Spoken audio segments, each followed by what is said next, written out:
MCGUIGAN IFLTV, delighted to be joined by the legend Jim LAMPLEY in Las Vegas, Nevada. Jim, how are you doing? Are you good? Here for a massive fight week, are you good? Yes, I'm good. Having a good time, yeah. I want to get your thoughts on something that maybe people haven't asked you about. Deontay Wilder's coming back. There's a lot of talk that he's going to face Anthony Joshua. What do you think of that fight? Well, I think it's an afterthought fight. You know, we've seen Wilder, and we've seen the amazing violence that has affected his career over the last few years. Joshua against Dubois appears to be a good deal. So, two big names with not necessarily much in the way of future prospects going forward, and some fight fans will be interested. To me, it's an afterthought. How do you think it plays out, though? I respect that you say it's an afterthought, but how do you think that fight would play out? The same old subject. Wilder's chin is vulnerable.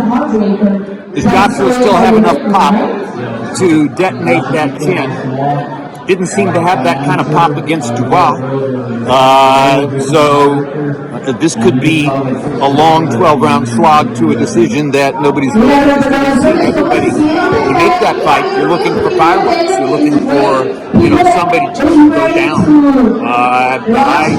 I think it's quite possible that we could see 12 less than thrilling rounds.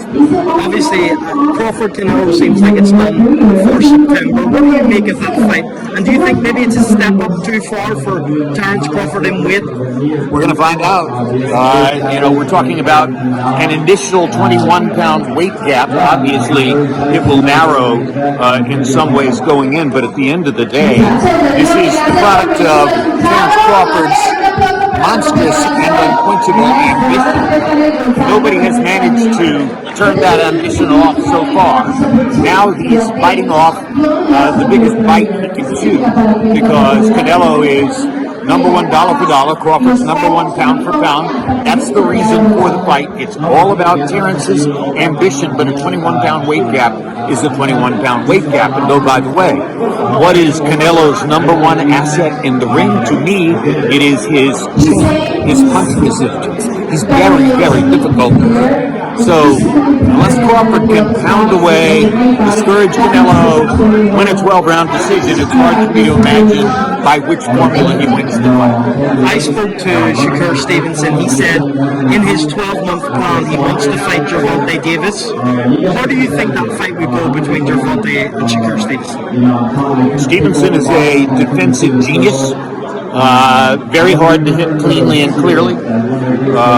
Tank Davis is a monstrously powerful and explosive counterpuncher, basically. It's an unusual style. Very, very well.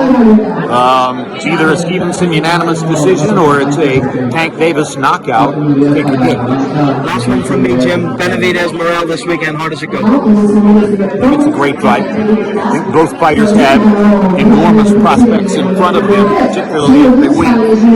Ambition is a huge factor in the fight. Power's a factor in the fight, and we're going to find out whether MORRELL punch for punch is just as powerful as Benavidez. Many people have said that to me. Or is Benavidez still too much for anybody at 175 pounds? In creating the scouting report for PPV.com, I had to pick a winner, and I kind of held my nose in Benavidez because I think ultimately his ambition structure creates bigger and broader horizons. He'll commit a little more and risk a little bit more to seek victory in that fight. That's the only reason for me to choose David Benavidez. They're both great fighters. Well, Jim, I really appreciate your time. It's great to speak to you. That's a big show. Thank you. Thank you.